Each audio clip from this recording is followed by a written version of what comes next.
Bom dia a todos. Essa manhã tão linda da nossa cidade, com uma abertura também de página da Vinha de Luz, tão significativo, né? Porque nós estamos iniciando o ano de 2019 e espero que o nosso mundo interior possa sofrer as mudanças necessárias que precisamos projetar no mundo externo. Porque só há mudança real quando a mudança é interna. Aí sim nós temos bases. Nessa manhã a gente vai conversar um pouquinho sobre essa passagem do Evangelho intitulado Mancebo Rico. É uma passagem que nos leva a algumas reflexões que são importantes. Reflexões que a gente vai fazer uma ponte entre a primeira, segunda e terceira revelação. Eu gosto de deixar um pouquinho a bibliografia que eu utilizei para que as pessoas possam depois, se quiser, consultar aquilo que eu disse aqui. Vamos lá. Para quem não lembra, eu vou ler a passagem e eu peço que vocês deem atenção, porque a gente vai conversar sobre vários pontos dessa passagem, fazendo as reflexões necessárias e as reflexões que são tão importantes para a nossa vida. Então, aproximou-se dele o mancebo e disse: Bom mestre, que bem devo fazer para adquirir a vida eterna?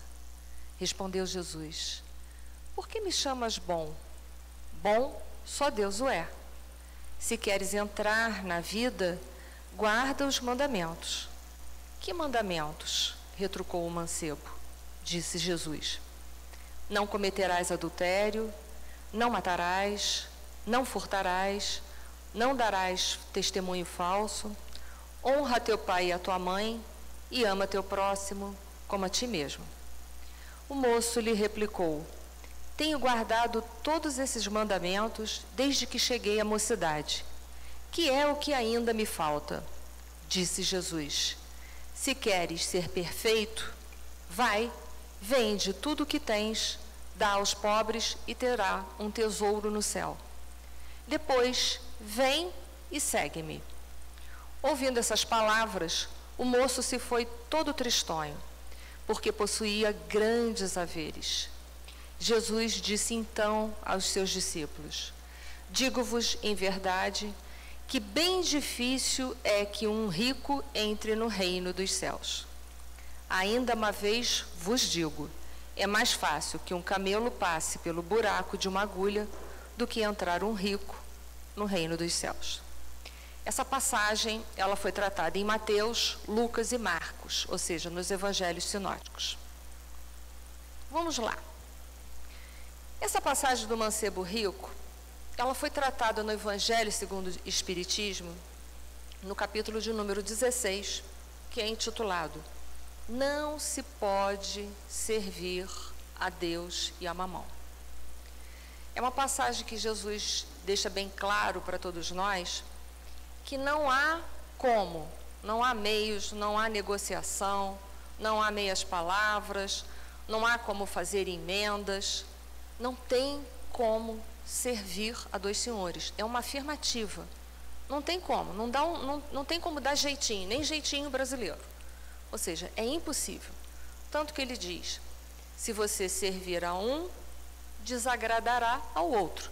Se servir ao outro, desagradará ao outro. E assim vai, vice-versa. Não tem como. Então ele já vai começando a mostrar para a gente que não tem jeito. Ou nós estamos seguindo um senhor, ou nós estamos seguindo o outro. Não há emendas, não há como fazer emendas. Essa passagem, ela vai, dentre muitas coisas, ela vai estar trabalhando com os conteúdos das nossas escolhas. O que nós temos feito com o nosso livre-arbítrio? Todos nós aqui temos livre-arbítrio. Todos nós fazemos escolhas. E durante um dia inteiro, nós, se nos detivéssemos, nós iríamos ver que nós fazemos inúmeras escolhas. Escolhas que externamos para o outro e escolhas muitas vezes que ficam só dentro do nosso coração. Só nós sabemos que nós fizemos aquelas escolhas. É um capítulo que ele vai trabalhar, portanto, com valores, que quando eu faço escolhas, eu estou instituindo na minha vida o que é que tem valor para mim. O que é que significa os meus valores? E em cima disso, se é um capítulo que vai estar trabalhando com valores, eu vou fazer uma pergunta agora para vocês, mas que vocês não vão me responder, vocês vão guardar dentro do coração de vocês. O que é que nesta vida tem tanto valor para vocês, que se vocês hoje perdessem, a vida perderia o sentido? Ok? Quer que eu repito? O que é que hoje, na vida de vocês, tem tanto valor, que se vocês perdessem, a vida de vocês perderia o sentido? Não é para me responder, isso é para guardar dentro de vocês, que lá para o final a gente vai conversar sobre isso. Ok? Então, esse capítulo que trabalha com as questões de valores, ele vai trabalhar com a questão dos valores que são eternos e dos valores que são mutáveis, que são temporários, ou seja, mamão. Ou seja, são valores que a traça e o ferrugem corrompem. São valores que eu não tenho como ter, possuir aquilo para sempre. Passa por mim e vai embora. Eu não tenho como reter. Então, é um capítulo que vai estar falando sobre aquilo que é imutável, que é eterno, e daquilo que é passageiro, que é temporal. E aqui na nossa vida, nessa dimensão que a gente vive, aqui tudo é temporal. Quantas pessoas já ouvimos ou conhecemos que possuíam grandes haveres, que tinham tanta fortuna, tantas riquezas, que davam para elas viverem para o resto de da sua vida toda. Dava para viver toda a vida. E quantas nós não conhecemos que de manhã estavam ricas, tinham esses haveres, e de tarde já não tinha mais nada? E quantas pessoas também já tivemos notícias, ou conhecemos, que não tinham nada, tinham perdido tudo, e no dia seguinte a vida já estava organizada. Aqui nesse mundo, nessa dimensão que nós vivemos, tudo é temporário. Nós, um dia, fatalmente nascemos. Tudo que nasce, o que acontece um dia? Passa por um ciclo e vai morrer. Tudo aqui é temporário. Hoje amanheceu um sol lindo em Petrópolis, mas quem mora aqui sabe que ao meio disso aqui pode fechar de neblina e chover. Tudo aqui é temporário, tudo no mundo é temporário. Tudo aqui é passageiro. Aqui é a dimensão do passageiro. Nada aqui é nosso para sempre. Nada. Então, é um capítulo que também vai trabalhar com as questões do ser e do ter. Questões que estão tão em voga na nossa atualidade. Porque nós ainda, ou grande parte dessa nossa sociedade consumista, ela vive em busca e na correria do quê? Do ter. Do ter. Ou hoje ainda temos uma coisa mais grave, do aparentar. Quantas pessoas aparentam ter e na verdade não têm? É só a gente olhar as redes sociais, por exemplo, o Facebook. O quanto que as pessoas estão preocupadíssimas em fotografar para onde viajaram, a roupa nova, o carro novo. É o mundo das aparências. As redes sociais mostram para a gente, definem isso para a gente de uma forma muito clara. Há uma necessidade ainda no ser humano dele precisar ter, dele precisar aparentar ter, ou aparentar ser também, mas é um aparentar. Enquanto que tudo aquilo que é só aparência, ou que é o ter nessa dimensão, é o quê? Ilusório, vai embora, é fumaça, acaba. A única coisa que fica é o ser. E é tão interessante que esse capítulo de número 16 do Evangelho segundo o Espiritismo, que trabalha com Deus e Mamão, que é um capítulo que vai falar que nós temos que fazer escolhas, porque não tem como servir a dois senhores, e essas escolhas estão entre aquilo que passa e aquilo que é eterno. Em seguida, no Evangelho segundo o Espiritismo, que é o capítulo de número 17, que é intitulado Sede Perfeito. Interessante. É o capítulo que vai estar ensinando para nós como ser. acreditando que depois da gente ter lido o capítulo anterior, que nós já tenhamos criado bastante juízo, e agora que sabemos fazer escolhas, nós estamos indo atrás daquilo que a traça e o ferrugem não corrompem, não leva. Então, o capítulo de número 17, que é intitulado Sede Perfeitos, é um tratado que vai mostrar para nós como ser, o que é ser. E não viver dentro do mundo do ter, ou do aparentar ter, ou do aparentar ser. Foi? Mas esse também é um capítulo que vai estar trabalhando com a questão do autocontrole. Servir a Deus e a mamão. Autocontrole, Enir? Vou fazer uma pergunta para vocês. Se eu consumo bens materiais mais do que eu preciso para a minha sobrevivência, eu estou servindo a Deus ou a mamão? Quem? Mamão.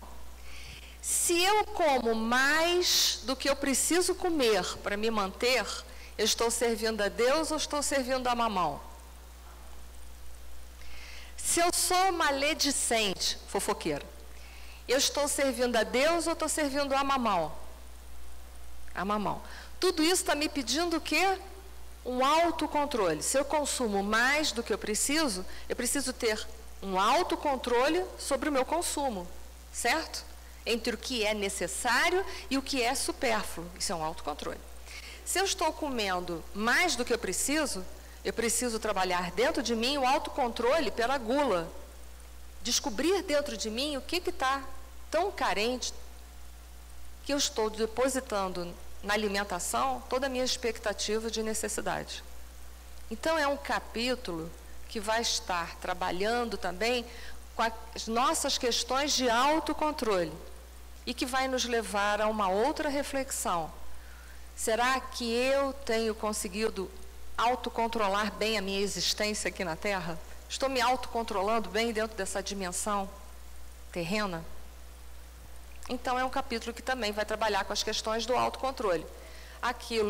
E ali, se eu não consigo trabalhar meu autocontrole na gula, fatalmente eu já estou servindo a mamão. Fora o controle dos hábitos morais também, né? De falar dos outros, dos sentimentos de ira, dos sentimentos de violência. Toda vez que eu sou violenta, que eu não consigo ser branda e pacífica, portanto, eu estou servindo a Deus ou a mamão? É difícil, né? É difícil. Vamos lá. E aí, nessa passagem, que é um diálogo entre Jesus e um mancebo rico, um homem jovem que tinha grandes haveres, provavelmente um homem muito rico mesmo. Jesus pergunta a ele, porque ele se dirige a Jesus e fala: bom mestre, o que eu preciso fazer para ter a vida eterna? E aí Jesus fala assim: por que você me chama de bom? Interessante essa pergunta, né? Por que você me chama de bom? Bom, só Deus o é. Até porque, dentro daquele diálogo que a gente vai vendo, ele é um homem que, além de possuir grandes haveres, era um homem que também conhecia muito bem as leis, o Torá. Então, conclusão, é claro que ele sabia que bom, de verdade, só Deus o é. Por que será que ele se aproxima de Jesus e fala: bom mestre? E aí Jesus investe, retruca: por que me chamas de bom?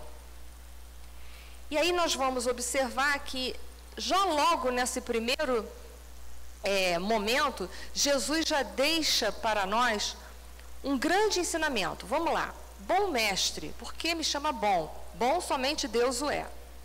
Nós sabemos que na doutrina dos Espíritos, aqui está uma forma resumida, mas na introdução do Livro dos Espíritos, o Kardec faz uma apresentação dos postulados, ou seja, das bases da doutrina espírita. As bases de uma construção é aquilo que sustenta, que dá suporte para que a construção se mantenha de pé, correto?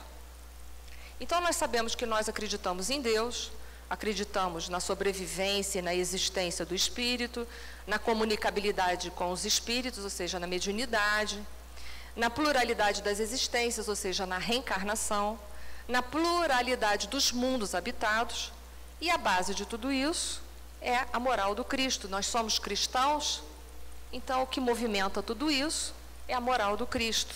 A corrente filosófico-religiosa é a moral do Cristo. Mas outras religiões também acreditam em Deus, não acreditam? Algumas outras acreditam. É aí que a gente vai lá nas bases da doutrina dos Espíritos e nós vamos ver como é que nós acreditamos em Deus, se é igual a todas as outras religiões que também acreditam em Deus. Então nós vamos puxar os atributos da divindade.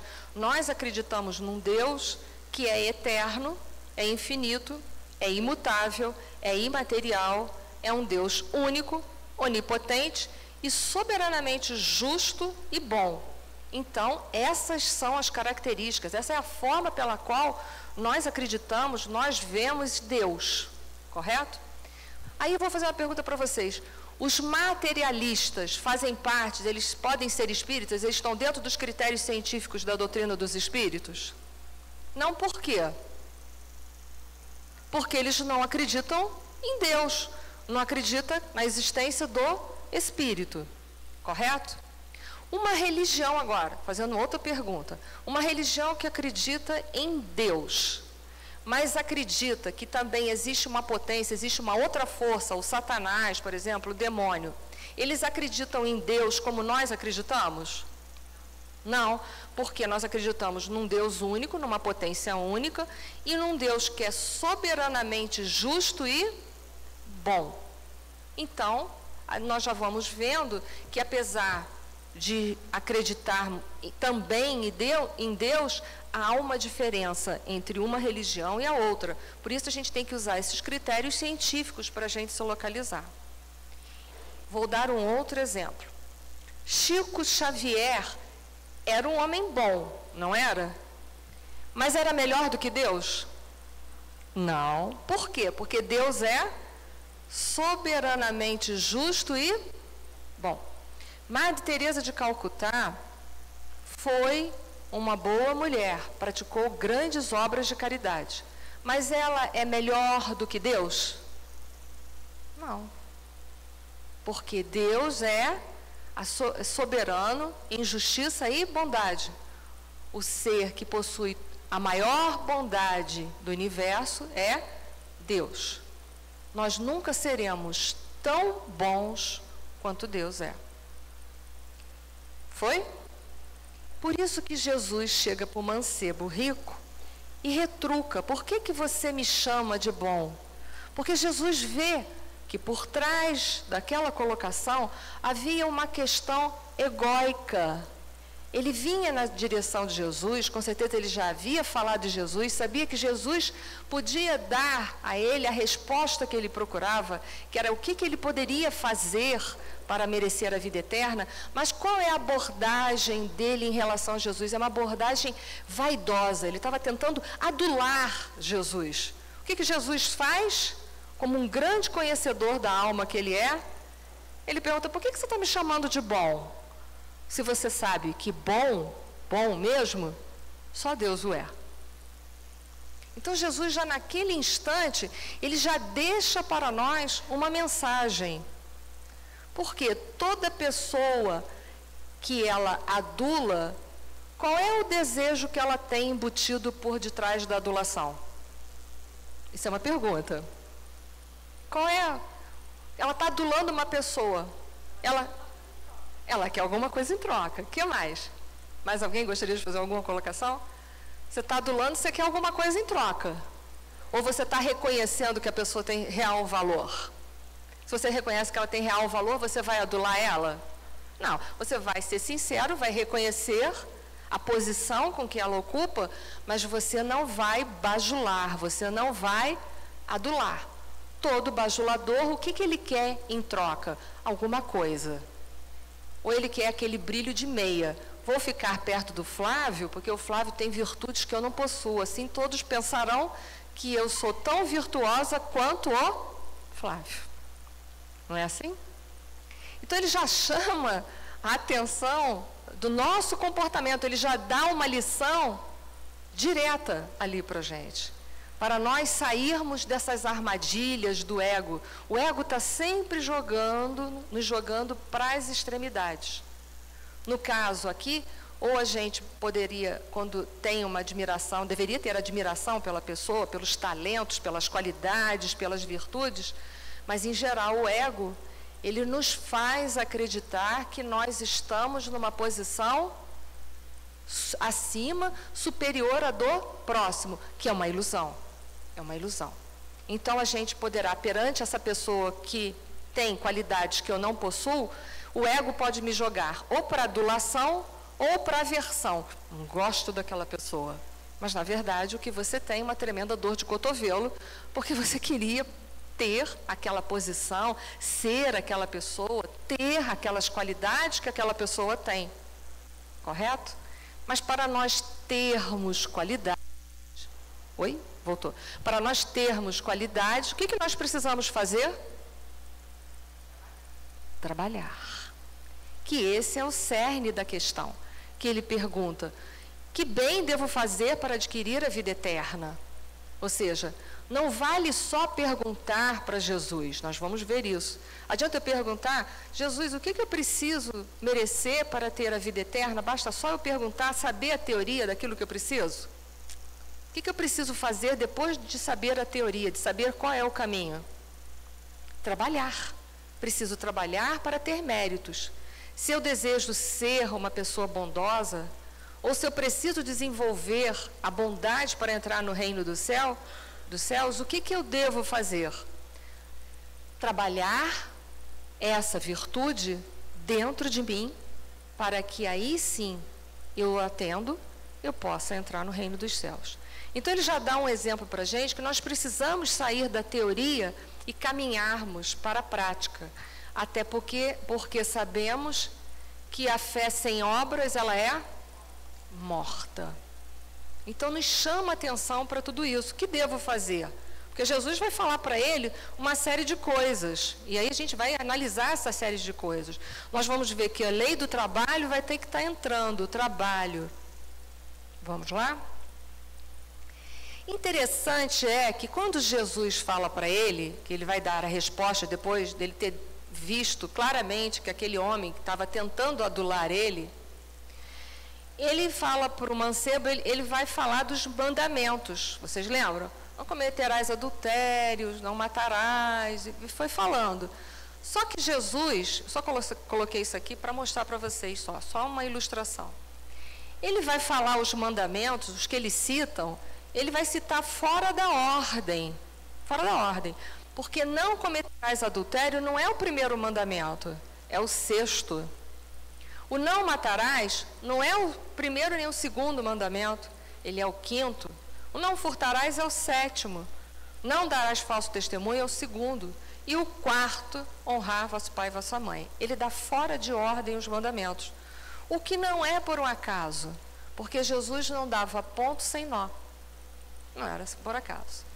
Os dois primeiros mandamentos que nosso Senhor, o primeiro e o último mandamento que nosso Senhor Jesus Cristo, ele profere para o mancebo, fala que ele tem que seguir, ele está relacionado à lealdade à família, mostrando para nós o quanto que família é importante.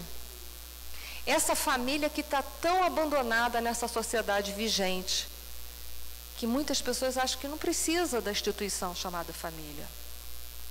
Mas sem família, sem organização, sem família, sem critérios morais. Porque se tendo família,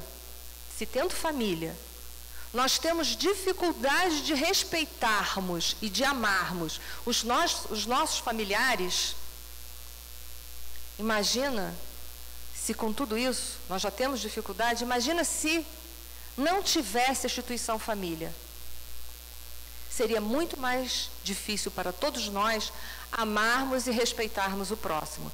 Porque já tendo esse conceito embutido de que o próximo é pelo menos a família, nós temos dificuldade. Sem a instituição família, todos os valores sociais irão de ralo abaixo.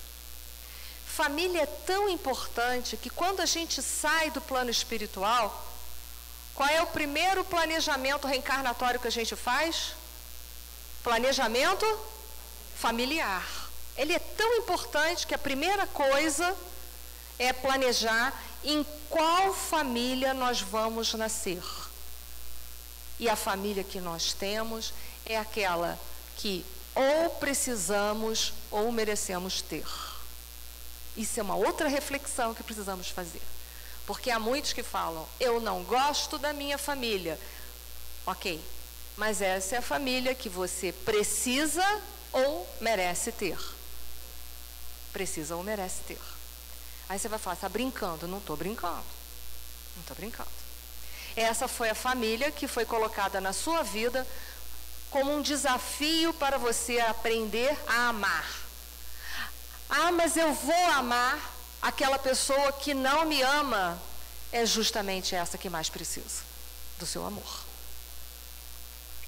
E aí ele começa a lembrar, não cometerás adultério. E talvez o mancebo pensou assim, beleza, eu já segui esse mandamento. Não sei nem se a gente não é citado ali se ele era casado ou não era. Mas provavelmente ele disse que a resposta dele foi que ele segue esses mandamentos desde a sua mocidade, não foi? Então vamos supor que ele fosse casado, ele pensou assim, bom, eu nunca traí a minha esposa, então eu nunca cometi adultério. Mas o que significa adultério? Infidelidade conjugal. Nós sabemos que nós podemos ser infiéis por pensamentos, palavras e atos e obras. Então o que Jesus fala para ele, pede para ele, chama a atenção dele nessa reflexão é, aprofunda um pouco mais isso. Aprofunda um pouco mais. Porque cometer adultério não é tão somente trair a sua esposa no plano físico, mas é também por pensamento, palavras e obras. Isso é ser infiel. E aí, trazendo isso para uma reflexão, para o nosso século XXI, eu vou fazer uma pergunta para vocês. Quando eu sou ríspida com a minha esposa ou com o meu companheiro, eu estou sendo fiel ao amor dele ou infiel? Hã? Infiel. Isso é uma infidelidade.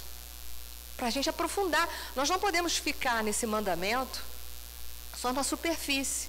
Eu não traí, eu não tenho a segunda esposa, ou eu não tenho o segundo marido, então eu não traí. Não, quando você é ríspido na relação, quando os dois, o casal, não procuram se amar e seguir na mesma direção, eles estão sendo fiéis ao compromisso que eles assumiram? Então há uma infidelidade. Há um outro nível de infidelidade, mas há uma infidelidade. Uma infidelidade aos compromissos assumidos, um com o outro. Isso é casamento. Então o que Jesus faz ali é levar a gente num grau, num aprofundamento desses mandamentos. Como, por exemplo, não matarás. Não matarás não é só destruir a vida física de alguém. Não é.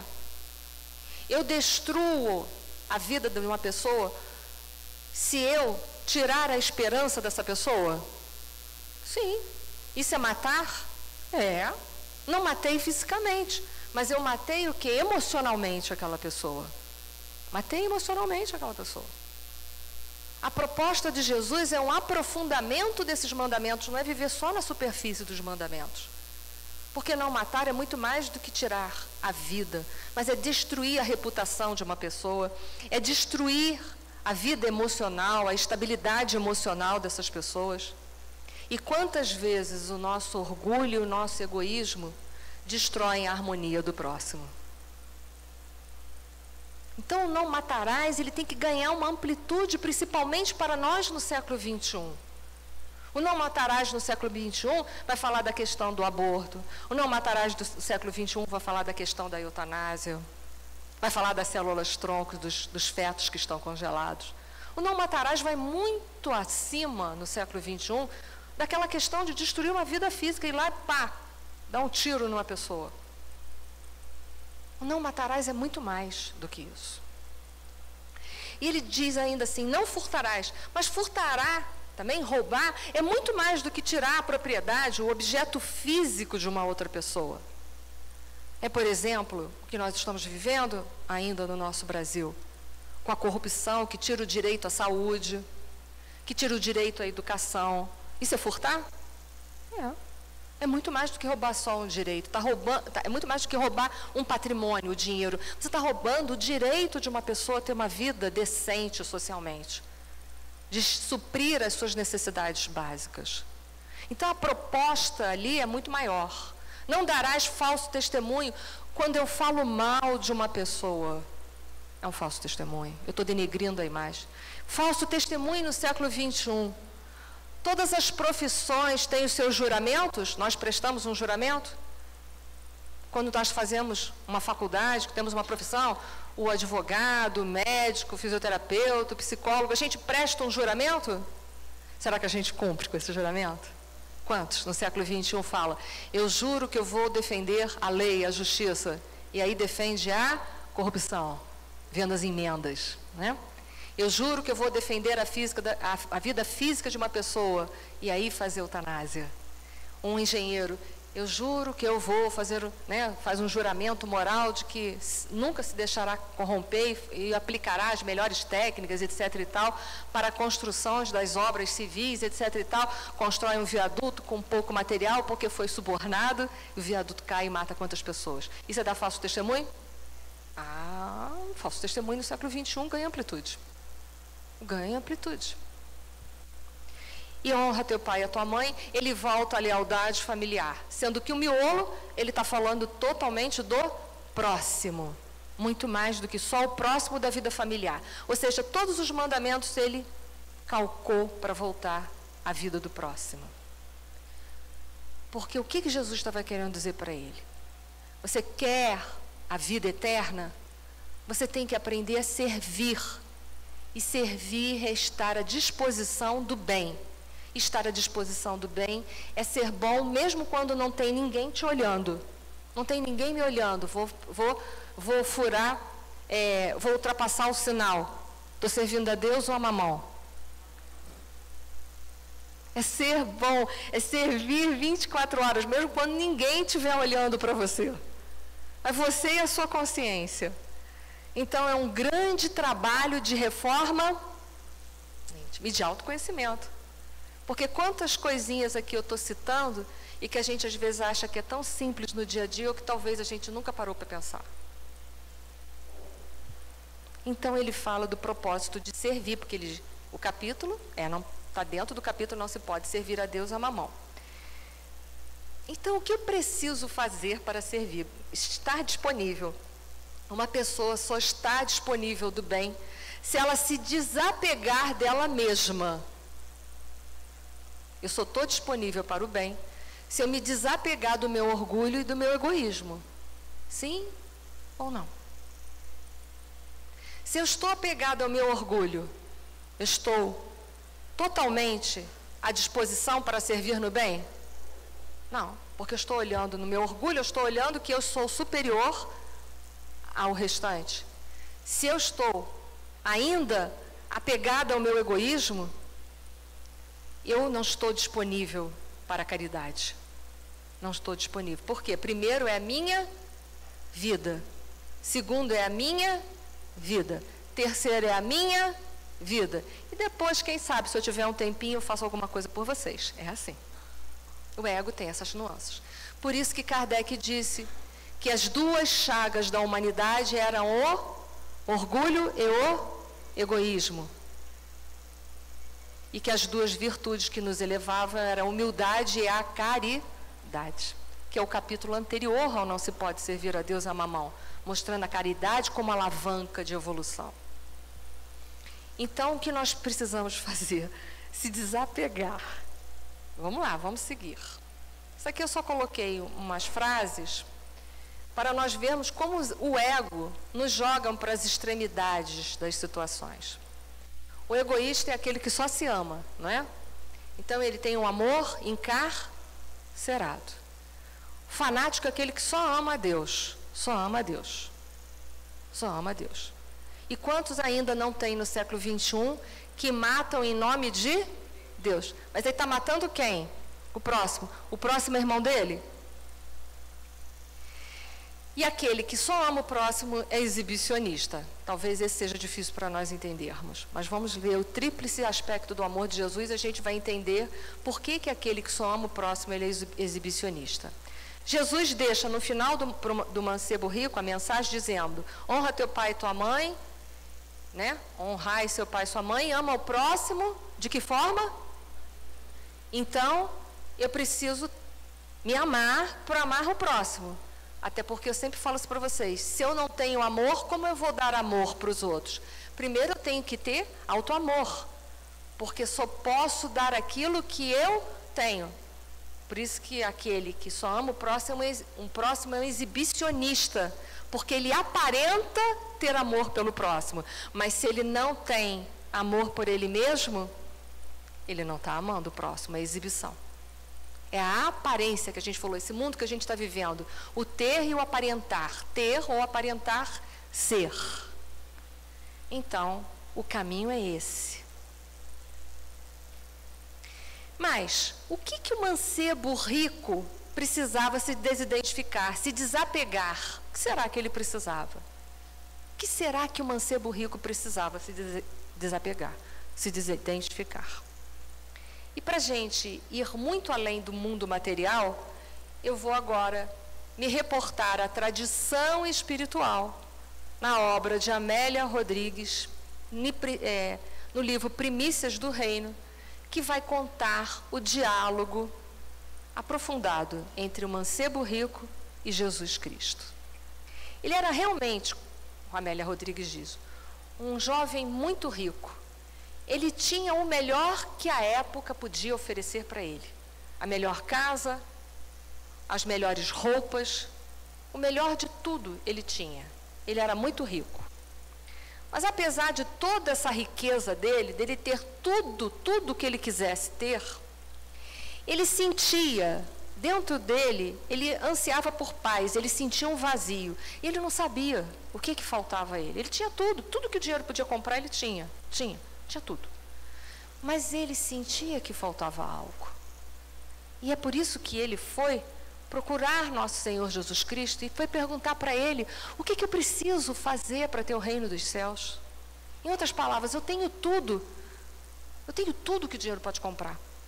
Mas aqui dentro está faltando alguma coisa. Que coisa é essa que falta para eu ter a paz que eu tanto procuro? E aí Jesus fala: vende tudo que você tem e reparte entre os pobres e vem e segue-me. E ele diz a Jesus, o rapaz diz: agora não, Senhor, não posso agora. Antes, deixe-me ir até Cesareia.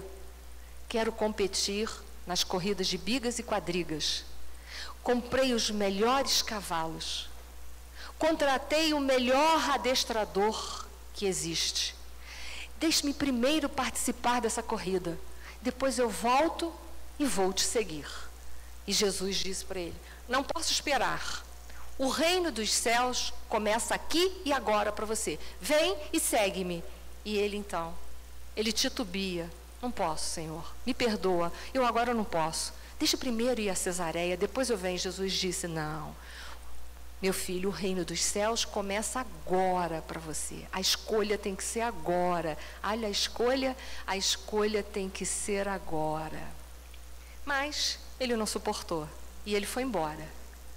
Passaram-se uma semana e abre-se então as corridas de Cesareia. Muitas apostas, ele totalmente preparado. Tinha os melhores cavalos, tinha tudo para ganhar essa corrida. Tudo. Ele lá. Mas, infelizmente, numa curva infeliz, a biga solta a roda e ele cai ao chão e os cavalos pisoteiam ele. E ele morre. Sentindo a vida fluir e ir embora, ele vê que a hora é próxima. Ele está na partida. O passamento está sendo feito. E naquele instante, sutilmente, 2 braços o acolhem. E lá no fundo da sua alma, ele escuta uma vozinha assim: vem, segue-me. Ainda hoje Não posso esperar, meu filho. O que eu não controlo, me controla. O que eu não controlo, me controla. A pergunta é, o que eu preciso para me autocontrolar? O que eu preciso autocontrolar na minha vida? E aí eu vou voltar àquela pergunta que eu fiz lá no início, lembra? O que é que, se vocês perdessem hoje, o que é que tem valor para vocês, que se vocês perdessem hoje, e a vida de vocês perderia todo o sentido? Pergunta essa que eu já fiz muitas vezes para muitas pessoas. Não vou querer saber de vocês, mas vou falar as respostas que já tive. Se eu hoje perder o meu filho ou minha filha, a minha vida perde o sentido. O Evangelho diz para nós, no capítulo 16, que só é nosso, verdadeiramente nosso, o que podemos levar para a pátria espiritual no momento do passamento. Você pode levar seu filho e sua filha? Então não é seu. Você é depositário, não proprietário. Muitos já me responderam, se eu perdesse a minha esposa ou o meu esposo, a minha vida perderia o sentido. Mas você pode levar o seu esposo ou a sua esposa ou o seu esposo com você? Então não é seu. Você é só depositário. Está ali vivendo só temporariamente com aquela pessoa para viver um momento, para evoluir, mas ela é de Deus. Alguns já me responderam, se eu perder o meu trabalho, ou eu perder o meu carro, ou eu perder a minha casa, a minha vida perde sentido. Mas você pode levar isso para o reino dos céus quando você for? Não. Então não é seu. Então esse é uma passagem que vai estar nos ensinando o que eu preciso dentro de mim. Me desapegar, me desidentificar. Porque só quando nós conseguirmos nos desapegar, nos desidentificarmos, é que nós seremos verdadeiramente livres. É que estaremos verdadeiramente preparados para ingressarmos nesse reino. É quando também, verdadeiramente, estaremos preparados para servir, porque estaremos à disposição do bem aqui e agora. E, portanto, agradeço a vocês e desejo a todos vocês um 2019 repleto de desapegos. Que nós possamos trabalhar muito os nossos desapegos. O desapego das nossas opiniões, das nossas verdades que só representam ponto de vistas e que muitas vezes são motivos de discórdia, de desavenças entre nós. Que nós possamos nos desapegar dos nossos conceitos, dos nossos preconceitos que nos separam tanto das pessoas. Que nós possamos nos desapegar do nosso orgulho, do nosso egoísmo, da nossa falta de perdão, da nossa falta de compreensão do próximo, para que 2019 possa ser verdadeiramente um ano novo com vida nova para todos nós. Muito obrigada, um bom dia para todos.